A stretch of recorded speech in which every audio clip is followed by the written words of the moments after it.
굉장히 놀라운 진리의 말씀입니다. 이 말씀은 굉장히 사실은 굉장히 놀라운 말씀입니다. 이거는요, 구약의 백성들 가운데 아무도 깨닫지 못했던 말씀입니다. 그리고 이 에베소서는 사도 바울이 기록한 거잖아요. 그죠? 그래서 예수님과 함께 지내던 그 사도들조차 어쩌면, 그러니까 우리가 읽은 이 진리의 내용은요, 오순절 성령 강림 사건 이후에, 그러니까 예수님이 승천하시고 하늘에 계실 때, 하늘에 계시면서 가르쳐 주신 진리의 말씀이 바로 이 말씀이에요. 우리가 읽은 이 말씀이 어떤 내용인가 하면, 맨 앞에 창조에 대한 이야기가 창세기에 나와 있잖아요. 그렇죠? 그때 하나님이 그 창조하셨던 그 내용들 가운데, 그리고 구약 성경과 이 에베소서 이전에 있는 모든 것들 안에 정확하게 드러나지 않았던 창조에 대한 놀라운 비밀을 가르쳐 주시고 있는 거예요. 천천히 뜻을 생각하면서 읽자고 했던 이유가, 우리가 자세히는 살펴보지 않겠습니다만, 우리가 읽은 내용은 그런 겁니다. 지금 3절에서 6절까지 내용을 읽었는데, 하나님이 이 세상을 창조하시기 전에 그냥 창조하신 것이 아니라 어떻게 하셨다는 거예요? 다 계획을 가지고 창조하셨다는 내용이 여기 들어가 있어요. 그런데 그 얘기는 다른 곳에서도 있습니다. 그런데 하나님이 창조하신 것은 놀라운 일입니다. 놀라운 일이에요. 없는 것에서 있게 하시는 것. 그러니까 이것은 우리가 이렇게 말은 하지만 사실은 얼마나 놀라운 건지 모르는 거예요. 그런데 지금 그 얘기를 하려는 게 아니라 그것보다 더. 그러니까 창조도 놀라운 겁니다. 그러니까 우리가 그렇게밖에 표현 못해요. 놀랍다 이렇게밖에. 그런데 창조 중에 창조. 그러니까 우리가 이해할 수도 없고 다 놀랄 수도 없는 게 창조인데, 그것 가운데에서도 가장 놀라운 창조 중에 창조가 무엇인지를 이야기해요. 뭐 얘기한 것 같으세요? 여러분 다 읽으셨잖아요. 그 내용이 여기 있어요. 창조 중에 창조. 놀랍고 놀라운 것 가운데서도 또 놀랍고 놀라운 거. 이해할 수 없는 거. 어떻게 이런 일이? 뭘까요? 네. 5절이에요. 5절. 핵심이 5절을 우리 같이 읽어볼게요. 5절을 같이 읽습니다. 그 기쁘신 뜻대로 우리를 예정하사 예수 그리스도로 말미암아 자기의 아들들이 되게 하셨으니. 이게 뭘 그렇게 놀라운가? 창조하시기 전에 하나님이 다 계획을 세우셨다는 거예요. 그러면 계획을 세우셨다는 거는 뭐하고 해야지? 그러니까 계획을 우리가 알아요. 왜? 하나님이 첫째 날, 둘째 날, 셋째 날 쭉 창조하신 걸 보고 이렇게 계획하셔서 이렇게 했구나 안다 이 말이에요. 근데 그 가운데에서 이게 우리가 누구예요? 창조물 가운데에서는 사람이에요. 사람. 그렇죠? 사람이에요. 사람 가운데에서 지금 이 글을 쓰고 있는 이 에베소서를 쓴 사도 바울이 우리라고 지칭을 한 것은 모든 사람이 아니죠. 우리라고 하는 말은 어떻게 해요? 우리가 있고 우리가 아닌 사람이 있단 말이죠. 그렇죠? 지금 우리가 예배를 드리고 있잖아요. 예를 들어서 제가 밖에 나가서 우리 교회 식구들은 말이죠. 그럴 때는 누구예요? 그때 우리가 평천광야교회 모든 성도가 우리예요. 근데 지금 제가 여기서 우리라고 할 때는 누구예요? 예. 그리고 좁게는 여기 있는 사람들을 우리라고 한다 말이에요. 평천광야교회 교인들 가운데에서 여기 있는 사람과 없는 사람, 우리라는 말은 어떻다 이렇게 나눈다 이 말이에요. 근데 우리는 넓게는 사람이에요. 사람. 그러니까 사람에 대한 하나님의 특별한 계획이 있었다. 그걸 바로 뒤에 뭐라고요? 예정하사 그래요. 근데 사람이라고 하지 않고 우리라고 했어요. 그러니까 모든 사람이 아니라 모든 사람 가운데 예수 그리스도 안에 있는 사람들에 대한 계획이 따로 있었다는 거예요. 이해되시죠? 사람에 대한 계획이 있어요. 어떻게 해요? 이 세상을 정복하고 다스리며 통치자로 세우라고 하는 것을 우리가 창세기 1장에서 나와요. 그건 이미 드러났단 말이에요. 근데 거기에 없는 말씀이 여기 있다 그랬잖아요. 근데 여기는 지금 누구에 대한 예정이에요? 우리에 대한 예정이에요. 사람들 가운데 우리를 예정하셨다. 우리를 위한 계획이 따로 있었다는 거예요. 이게 저는 이 말씀 중 하면서 막 가슴이 벌렁거려서요. 우리를 하나님이 창조하시기 전에 계획하셨는데 우리를 어떻게 계획하셨다고요? 뒤에 보니까요. 뭐가 되게 한다고요? 자기의 아들들이 되게 하셨으니.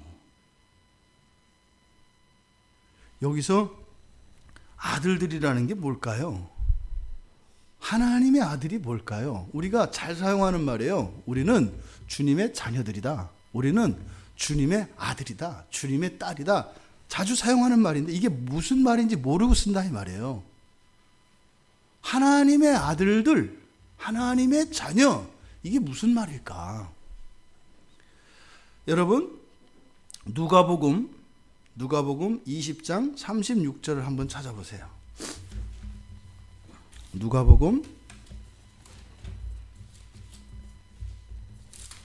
20장 36절.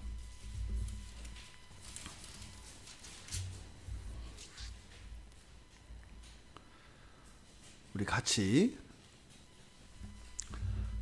누가복음 20장 36절 우리 같이 읽겠습니다. 시작. 그들은 다시 죽을 수도 없나니 이는 천사와 동등이요 부활의 자녀로서 하나님의 자녀임이라.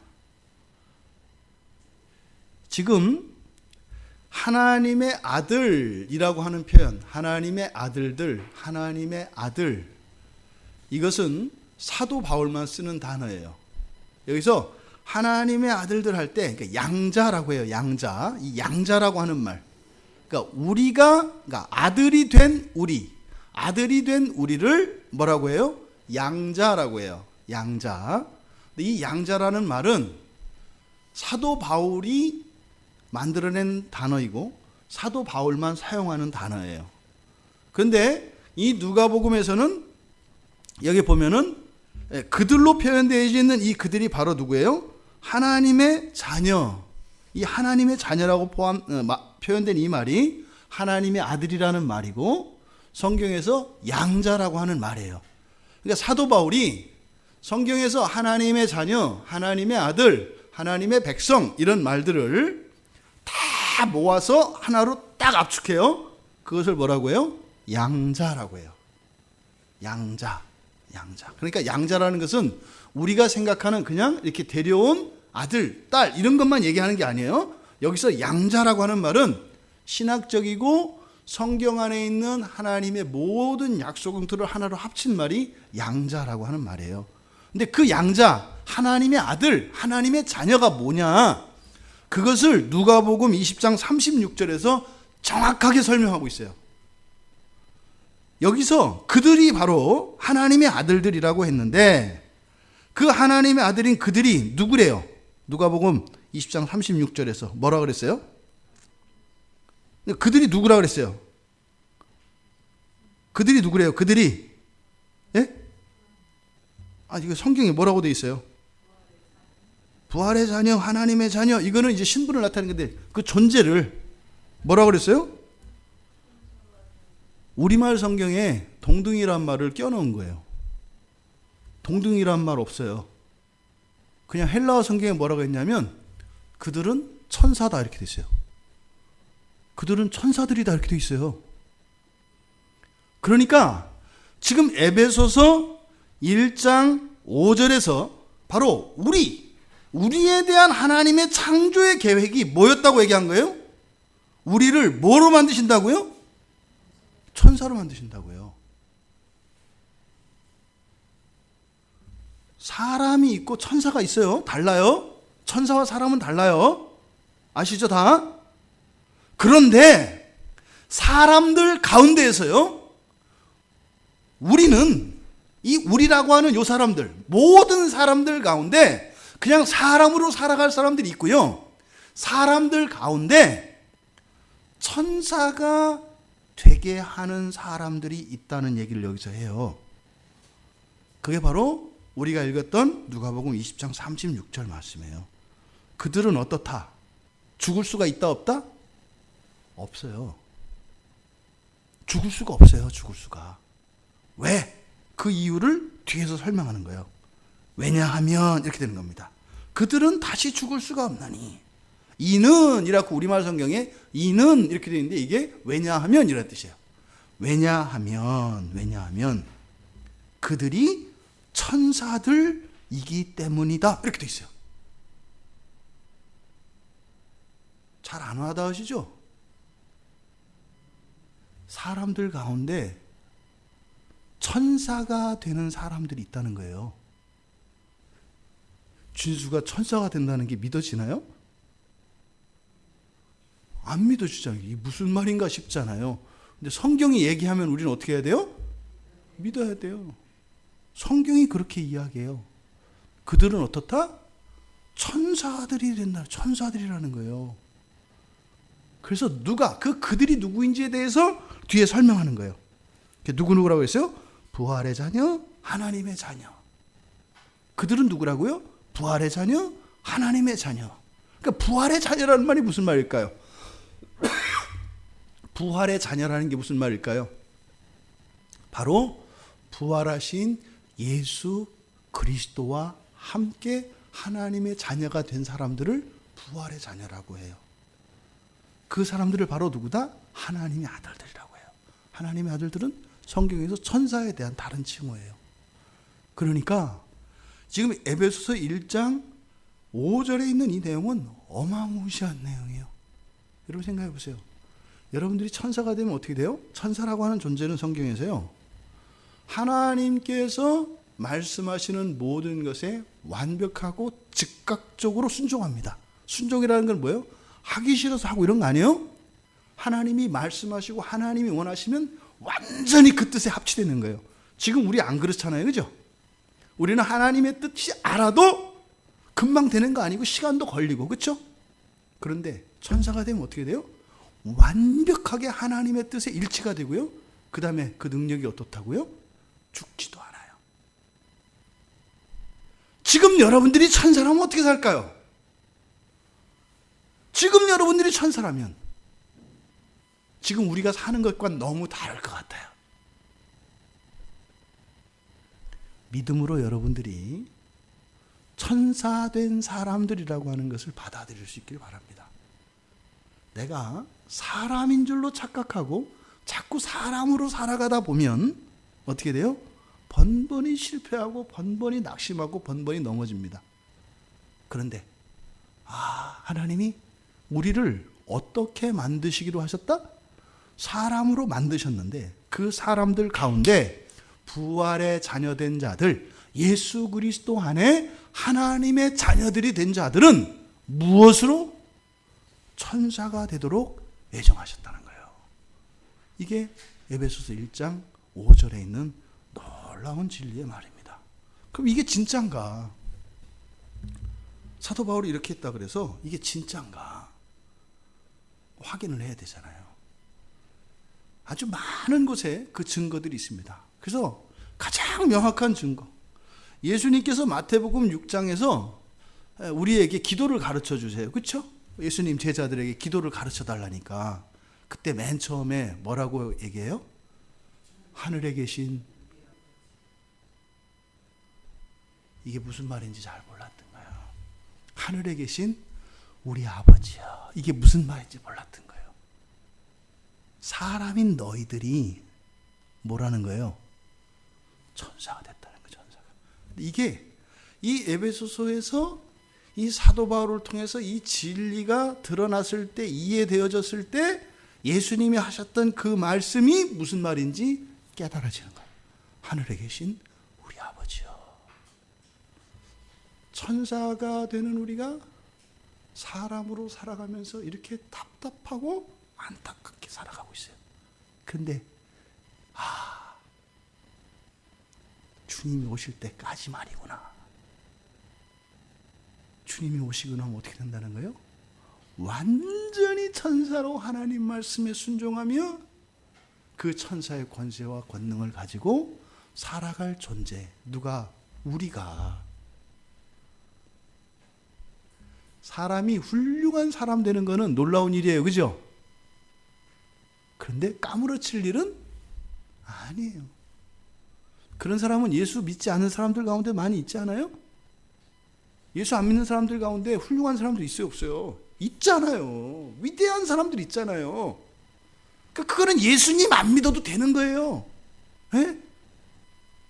된단 말이에요. 사람이 천사 되는 거는요, 안 돼요. 그건 그냥 이런 동화나 전설에서 나오는 거예요. 곰이 마늘 먹고 동굴 속에 들어가 있어서 사람들, 이건 그냥 지어낸 이야기란 말이에요. 그런데 사람이 천사 되는 것은 지어낸 얘기가 아니라 창세 전에 하나님이 그렇게 계획을 세우셨다는 거예요. 근데 그 목적이 뭐다? 뒤에 보니까 6절 가니까 뭐라 그래요? 이렇게 하신 목적은 뭐다?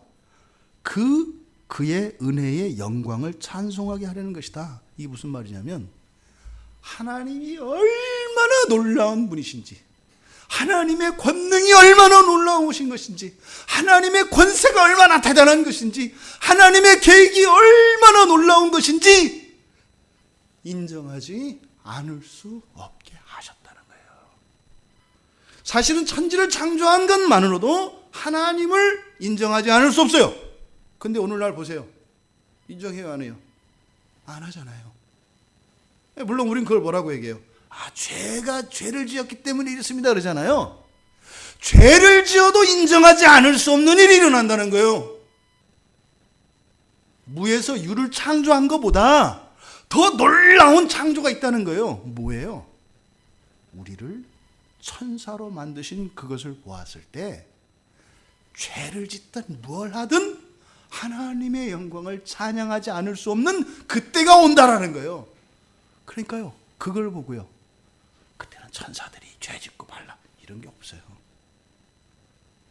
지금 사도 바울이 바로 우리를 천사, 자기 아들 만든다라고 하는 것이 누가복음을 통해서 바로 천사 되는 것이라고 하는 이 비밀을 가르쳐 주심으로써 이게 얼마나 놀라운 것인가 하는 것을 우리에게 깨닫게 합니다. 예수님이 그렇게 말씀하셨단 말이에요. 우리 아버지여 라고. 그리고 마태복음 5장 44절 45절 말씀에 보아도 그게 나와요. 어떻게 하라? 박해하는 자들을 위해서 기도하라. 박해하는 자는 누굴까요? 괴롭히는 사람들이에요. 나를 힘들게 하는 사람들이에요. 나를 미워하는 사람들이에요. 나를 놀리는 사람들이에요. 나를 무시하는 사람들이에요. 나를 깔보는 사람들이에요. 그 사람들을 위해서 어떻게 하라고요? 기도하래요. 우리가 사람으로서는 그런 일을 할 수가 있어요, 없어요?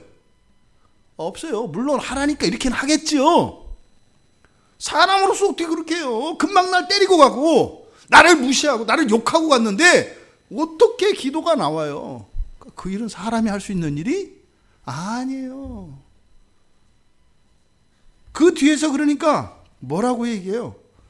이같이 한즉 하늘에 계신 너희 아버지의 아들 되리니 뭐예요? 너희들은 천사니까 이렇게 할 수 있는 거야 이 말이에요.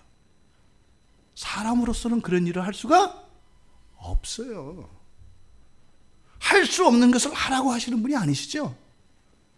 그렇게 할 수 있는 이유는 뭐다? 너희들이 하나님의 아들들, 천사이기 때문이다 라고 말씀을 하셨다 이 말입니다. 그러면 어떻게 하나님의 아들이 되는가? 그러니까 이거 무슨 말이겠어요? 어떻게 우리가 되는가 이거겠죠? 사람은 이미 하나님이 창조하셨을 때 다 사람이에요. 예수를 믿으나 안 믿으나 착하나 나쁘나 모두 다 사람이에요. 사람한테서 태어나면 다 사람이에요. 그런데 모든 사람이 우리는 아니에요. 모든 사람이 천사가 되는 건 아니라고요. 이 다음에 예수님이 재림하시면 그러니까 어떤 일이 일어나는 거예요? 사람들 가운데 사람으로 사람들이 있을 거고요. 사람들 가운데 천사 될 사람들이 있다는 얘기예요. 이 세상 사람들 가운데 여러분들은 다 천사 되실 분들인 줄 믿습니다. 여러분들은 다 천사 되실 분들인 걸 믿습니다. 그럼 어떻게 우리가 되는가? 즉 어떻게 천사가 될 사람이 되는가? 성경에서 뭐라 그래요? 요한복음 1장 12절에서 어떻게 한다? 영접하는 자. 그죠? 영접하는 자. 곧 그 이름을 믿는 자. 그 이름은 뭐예요? 예수죠. 예수를 믿는 자에게 뭘 준다? 하나님의 자녀가 되는 뭘 준다? 권세를 준다. 왜 하나님 자녀가 되는 게 권세예요? 천사되기 때문이에요. 천사되기 때문에 권세라는 거예요. 아니 하나님을 영접하지 않으면 내가 사람 아닌가요? 영접 안 해도 사람이에요. 그런데 영접하는 자에게는 하나님 자녀라고 하는 권세가 주어진대요. 권세가 뭐예요? 천사가 된다고요. 그래서 우리가 되는 것, 천사가 되는 사람인 우리가 되는 것, 첫 번째로 뭐다? 예수님을 영접하는 것이다. 영접하는 것이다. 그래서 요한복음 1장 그 13절에 이어서 이렇게 얘기합니다. 이는 혈통으로나 육종으로나 사람의 뜻으로 나지 아니하고, 이렇게 얘기해요. 이게 뭐예요? 그냥 사람이 아니라 이 말이죠. 그냥 사람이 아니라 오직 하나님께로부터 난 자들이니라. 이걸 우리가 뭐라 그래요? 거듭났다. 거듭났다 얘기잖아요. 세상 사람은 다 거듭나는 게 아니에요. 창조돼서 한 번 난 사람들은 어떻게 돼요? 이 다음에 예수님이 재림하셔도 그냥 사람으로 살아요. 거듭난 사람들은요. 예수님 오실 때까지는 사람으로 삽니다만 예수님이 재림하시는 날 어떻게 살아요? 천사로 산대요. 천사로. 두 번째로는 양자의 영을 받아서 우리가 됩니다. 뭘 받아서요? 양자의 영을 받아서. 로마서 8장 15절에 보면 너희는 다시 무서워하는 종의 영을 받지 아니하고 양자의 영을 받았으므로 우리가 아빠, 아버지라고 부르짖느니라. 여기에 보면은 종의 영, 양자의 영 이렇게 돼 있어요. 종의 영이라는 게 뭘까요? 무슨 뭐 마귀의 영, 귀신 이런 걸까요? 아니에요. 하나님이 지은 사람은 하나님에게 어떤 존재예요? 종이에요. 우리는 소유된 하나님의 백성이죠. 구약 백성들은 그렇게 얘기한단 말이에요. 우리는 누구의 소유다? 여호와 하나님의 소유다. 우리는 주의 종이오니 종이라고 한다 이 말이에요. 그러니까 여기서 말하는 종의 영이라고 하는 것은 바로 뭐예요? 사람의 영혼을 말해요. 사람은 영혼과 육체로 되어 있습니다. 그러니까 사람은 원래 영혼과 육체로 되어 있어요. 그런데 너희는, 이때 너희는 바로 우리지요. 천사가 되는 우리를 말하는 거죠. 너희는 어떻다? 양자의 영을 받았다 이렇게 이야기를 해요. 양자의 영. 다른 거예요. 그러니까 이 양자의 영이라고 하는 것은 뭐예요? 하나님께 양자로 이렇게 선택돼서 법적으로 아들 되었다는 증서를 말해요. 그런데 어떻게 양자가 돼요? 이 양자의 영이라고 하는 것은 어떻게 받느냐? 우리가 지난달에 살펴봤던 게 뭐예요? 칭의였죠. 칭의. 이 칭의라는 것이 두 가지 측면이 있어요. 의롭게 된다라고 하는 것은 첫째, 법정적으로 선언되는 거라고 있어요. 그래서 어떻다? 우리에게는 죄에 대해서 받을 벌이 더 이상 있다 없다? 없다는 거예요. 무죄 선언이에요. 근데 그냥 무죄 선언되는 것이 아니라 그 죄에 대한 벌을 누가 받으셨기 때문에? 예수님이 받으셨기 때문에. 대속해 주신 그것으로 우리가 의롭게 된 거라고 그랬어요. 그런데 그 칭의라고 하는 것은 바로 뭐다? 이게 죄 없음을, 죄에 대한 책임이 없다는 것을 선언하는 것인데 그것과 함께 동시에 일어나는 일이 있어요. 여러분 보세요. 어떤 사람이 죄를 졌어요. 그래서 2년 동안 감옥에 있어야 한다고 그 재판장한테 선고를 받았어요. 그 사람이 감옥에 갔습니다.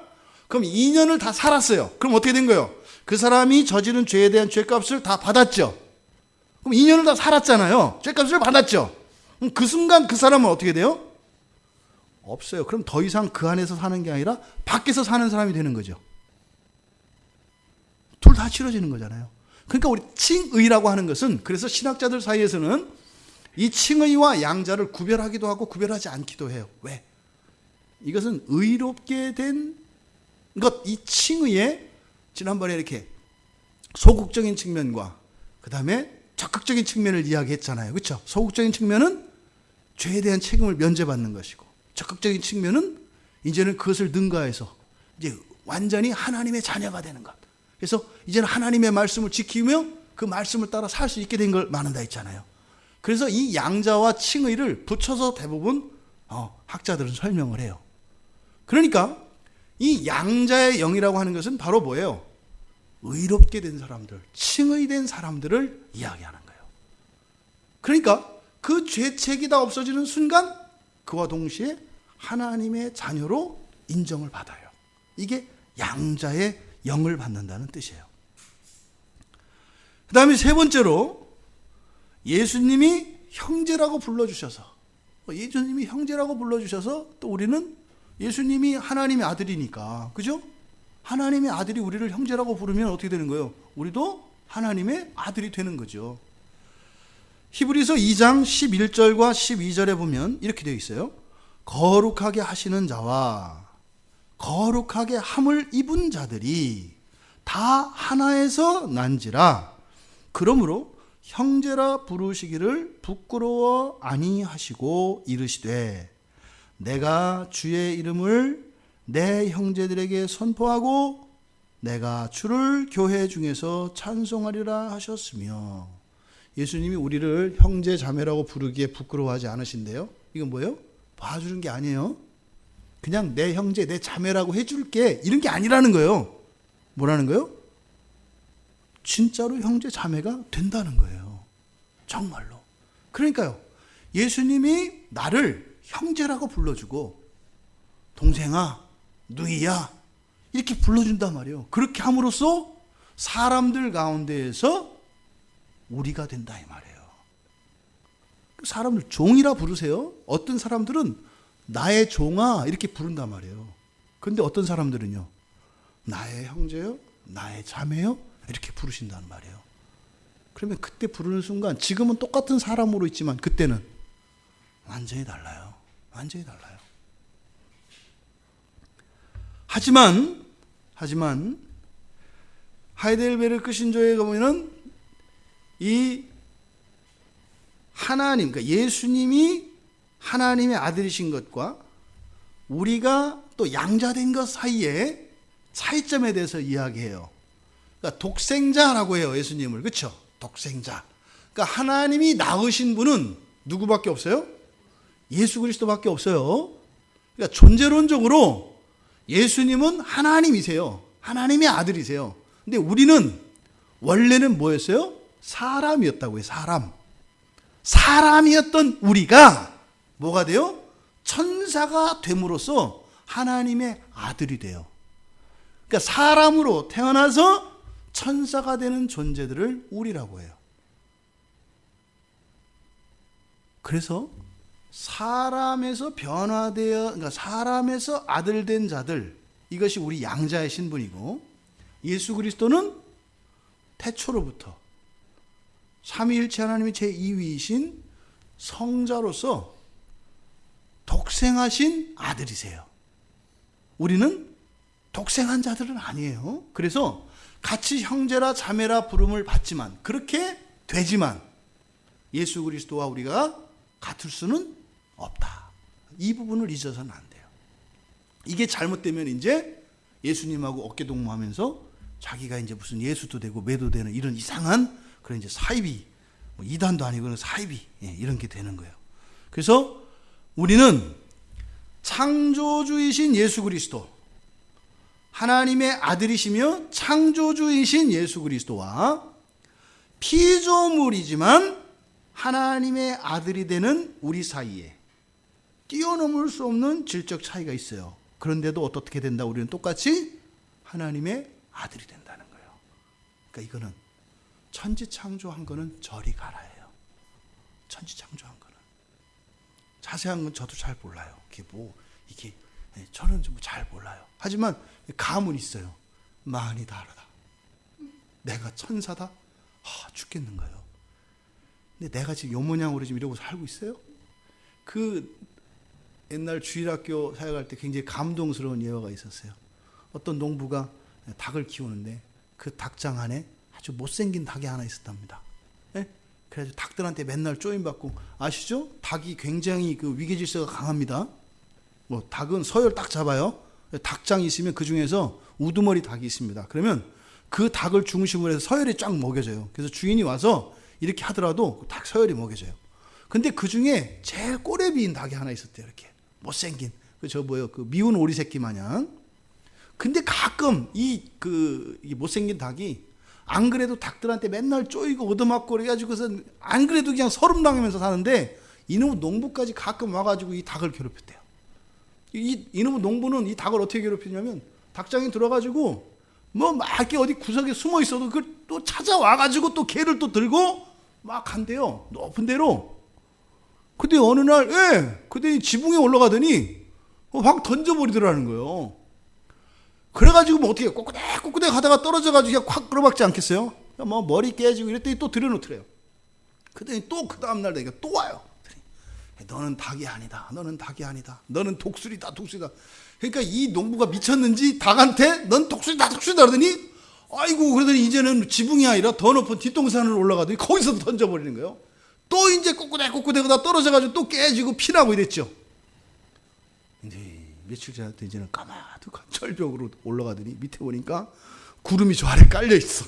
그러니까 이거는 그냥 떨어지면은 그냥 완전히 뼈도 이거는 다 으스러지게 된 그런 상황이에요. 그래가지고 거기서 또 너는 닭이 아니라 독수리다! 그랬더니 농부가 그놈의 닭을 확 던지더래요. 이 닭이 떨어지면서 생각하는 거예요. 저는 농부는 안 그래도 닭장에서도 내가 살 소망이 없고 맨날 쳐도 죽겠는데 왜 나한테 맨날 독수리다 하는지 미워 죽겠더래요. 그러니까 어떻게 돼요? 성질이 막 나잖아요. 그러고 보니까 지금 떨어지는 걸 보니까 어떻게 돼요? 어차피 죽게 됐어요. 그러니까 이제 배가 나서 어떻게 해요? 그래, 내가 독수리다 하고서는 이 닭이 왁 하고 독수리 흉내를 냈답니다. 그랬더니 갑자기 떨어지던 몸이 하늘로 턱 치솟더래요. 그건 진짜 닭이 아니라 독수리였던 거예요. 독수리를 어렸을 때 그냥 그 농부가 닭장에 키웠던 거죠. 근데 이 독수리가 진짜 닭인 줄 알고, 왜 날 때부터 닭하고 살았으니까. 왜 다 보니까 닭들이잖아요. 그러니까 나도 닭이라고 생각하잖아요. 그날 이제 날아오르면서 농부가 날 괴롭혔던 게 아니라,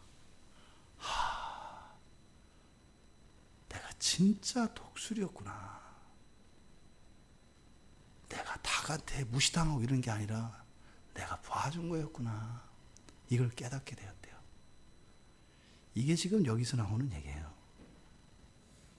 여러분들이 이 세상에서 밟히고 치인다고요? 웃기지 마세요.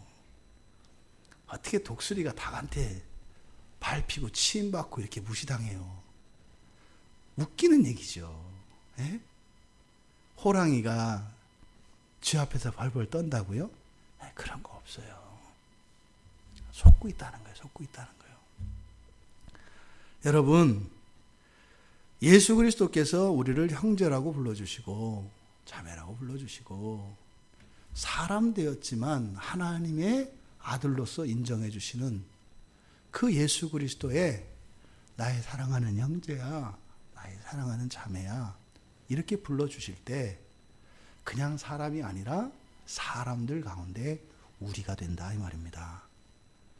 이미 여러분들은 그 주님의 음성을 다 들은 분들이에요. 여러분들의 이름을 이미 부르셨단 말이에요. 그 일은 사도 바울의 말씀과 같이 언제 다 계획이 되어 있었다? 이미 천지를 창조하기 전부터 되어 있다는 거예요. 그러니까 우리가 이렇게 죄를 짓네, 죽겠네, 뭐하네 하는 게 지금 뭐 하는 거예요? 독수리가 나는 닭이라고, 그리고 이놈의 농부가 맨날 날 괴롭힌다고 이렇게 생각하고 살아가는 닭장에 있는 그 독수리 모양새로 대부분의 사람들이 인생을 살아가요. 그런데 어떻다? 반드시 날아오는 날이 온다. 그 예수 그리스도가 창조주이시면서 피조물인 우리를 형제로 부르셔서 사람들 가운데 우리가 되게 하십니다. 그 다음 네 번째, 바로 의롭게 되어서입니다. 양자의 영을 받았다라고 하는 것이 바로 뭐라 그랬어요? 모든 죄책에서 이제 벗어난, 죄 없는, 죄로 인해서 아무런 책임이 없는, 이것이 양자의 영이라고 그랬어요. 죄에서 무한 책임을 가지고 있는 것이 종의 영입니다. 사람의 영입니다. 그런데 예수 그리스도로 말미암아 그 그리스도의 대속으로 의롭게 되어진 자들, 이들을 양자의 영을 가진 사람들이라고 얘기를 하는 거예요. 그 의롭게 되는 것, 갈라디아서 3장 3절에서 26절까지 보면 의롭게 된 것에 대해서 이야기를 합니다. 믿음이 오기 전에 우리는 율법 아래에 매인바 되고 계시될 믿음의 때까지 갇혔느니라. 종의 영의 상태죠. 이같이 율법이 우리를 그리스도께로 인도하는 초등교사가 되어 우리로 하여금 믿음으로 말미암아 의롭다 함을 얻게 하려 함이라. 믿음이 온 후로는 우리가 초등교사 아래 있지 아니하도다. 너희가 다 믿음으로 말미암아 그리스도 예수 안에서 하나님의 아들이 되었다. 이 그리스도 안에서 하나님의 아들이 되었다는 것은 바로 무엇이에요? 그리스도 안에서 우리가 의롭게 되어짐으로 하나님이 아들이 된 것을 말합니다. 여러분들은 사람이 아니라 사람들 가운데 우리들이라고 하는 사실을 잊지 마십시오. 우리들이 사람인 것으로 생각을 하게 되면 사람들처럼 살아가게 되어 있습니다. 여러분들이 우리라 할지라도 사람인 것으로 자꾸 맞추어서 살아가려고 하면 똑같이 사람들처럼 살게 되어 있다 이 말이에요. 그러면 어떤 사람이 돼요? 닭장 안에서 구박받는 독수리와 같이 내가 못난인가 봐, 오히려 내가 문제가 있는가 봐, 이렇게 살아가게 된다 이 말이에요. 사람에서 우리 된 삶을 사십시오. 우리로서 사람의 삶을 살지 마시고 사람 중에서 우리 된 자로 살아가시는 여러분들 되시기 바랍니다. 그러면 이렇게 사람들 중에 우리가 된 자들을 양자라고 한다고 그랬어요. 그럼 이 양자된 자들의 특권이 뭐냐? 마지막 날에 어떻게 된다고요? 천사가 된대요. 이건 제 얘기가 아니에요. 성경의 이야기예요. 천사가 된대요, 여러분.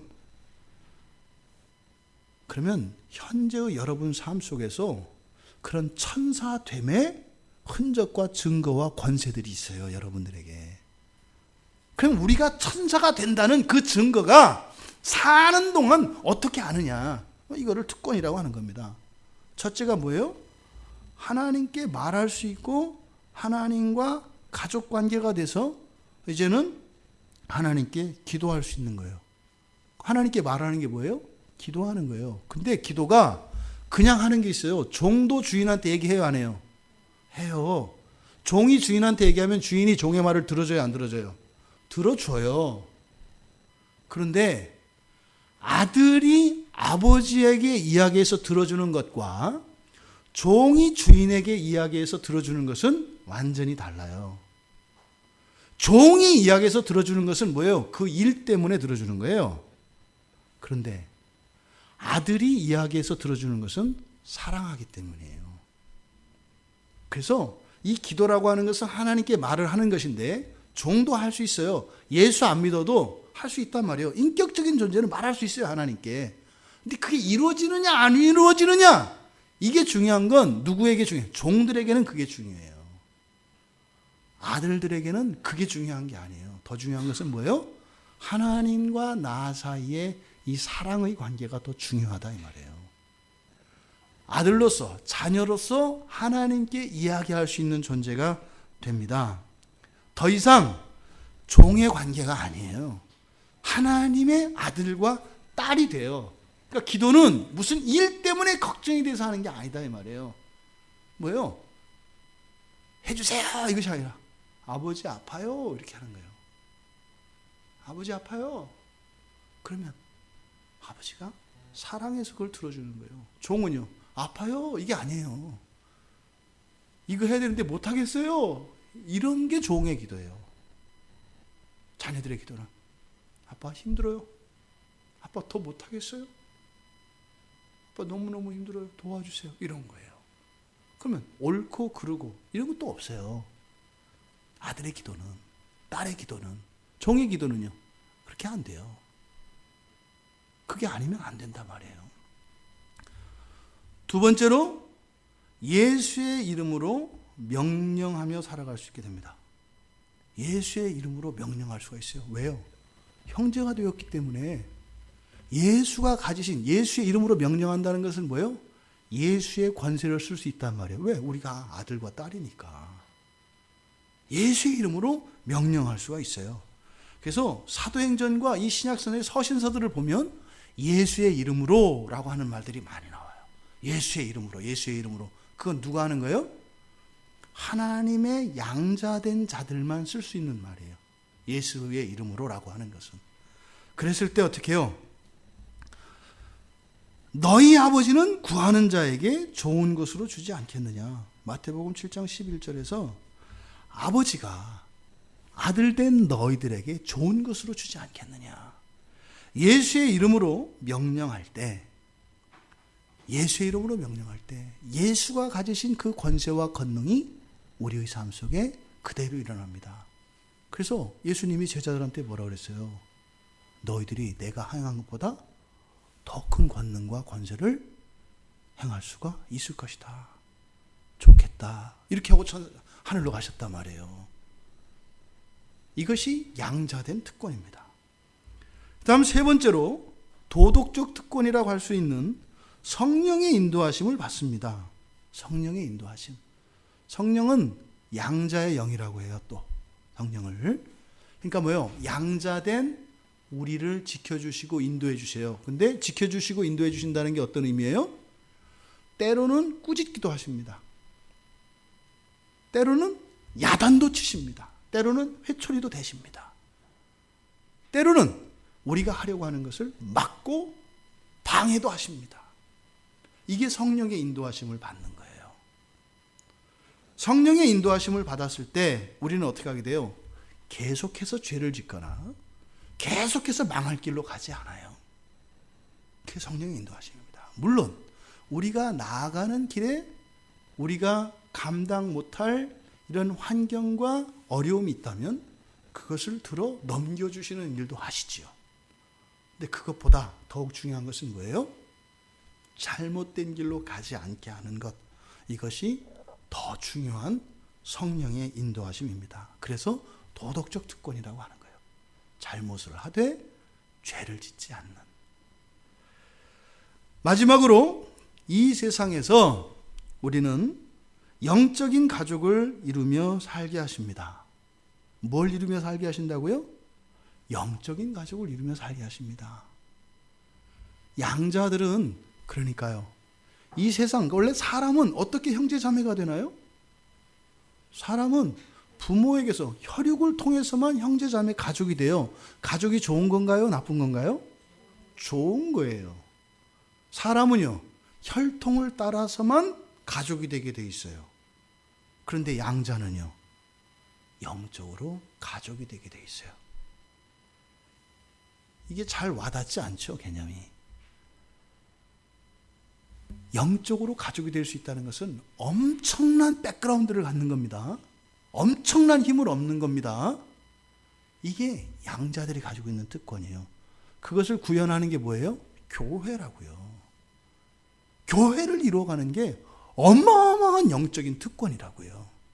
그런데요, 영적인 가족인 이 교회 공동체를 자꾸 사람들의 친분관계, 혈연관계도 못한 이런 친분관계로 바꾸려고 한다면 그게 얼마나 어리석은 일이겠어요. 납덩어리를 금으로 바꾸는 건 이해가 돼요. 왜요? 납은 싸고 금은 비싸니까.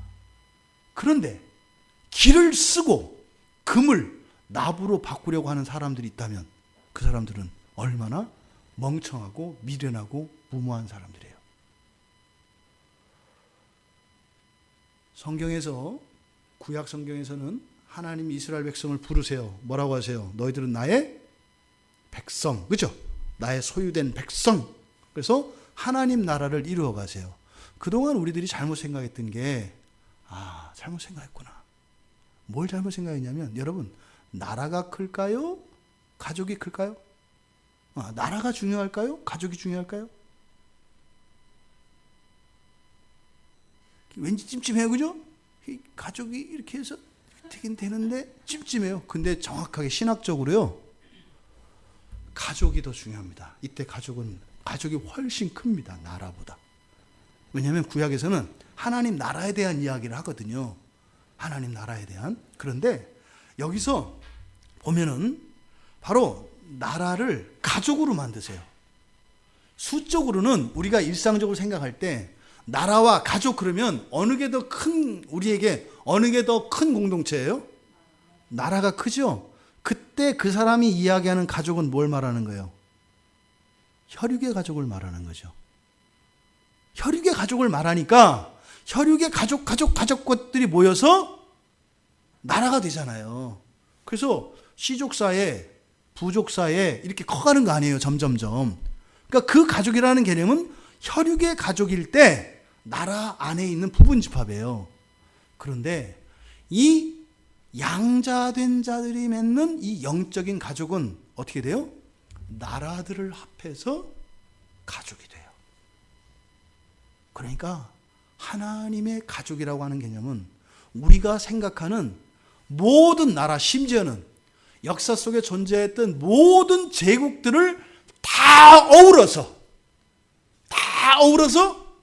그것을 바로 누구의 가족이 되게 하세요? 하나님의 가족이 되게 하시는 것입니다. 그러니까 하나님 나라라고 하는 개념은 사실은 나라가 아니라 정확히 말하면 무언가요? 하나님의 가족인 거예요.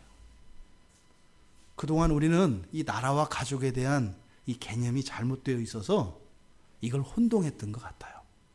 양자된 자들에게는 바로 영적인 가족, 하나님의 가족이 되게 합니다. 뭐예요? 백성에서 자녀로 바뀝니다. 세상 나라에서 하나님 가족으로 바뀝니다. 우리의 인생은 뭐 하는 거예요? 인류의 역사는 뭐 하는 거예요? 전부 하나님의 가족이 되어가는 그런 과정들인 것입니다. 교회 공동체 안에 또 우리들의 가정 안에 사람의 나라가 하나님의 가족으로 바뀌는 놀라운 역사가 일어나기를 바랍니다.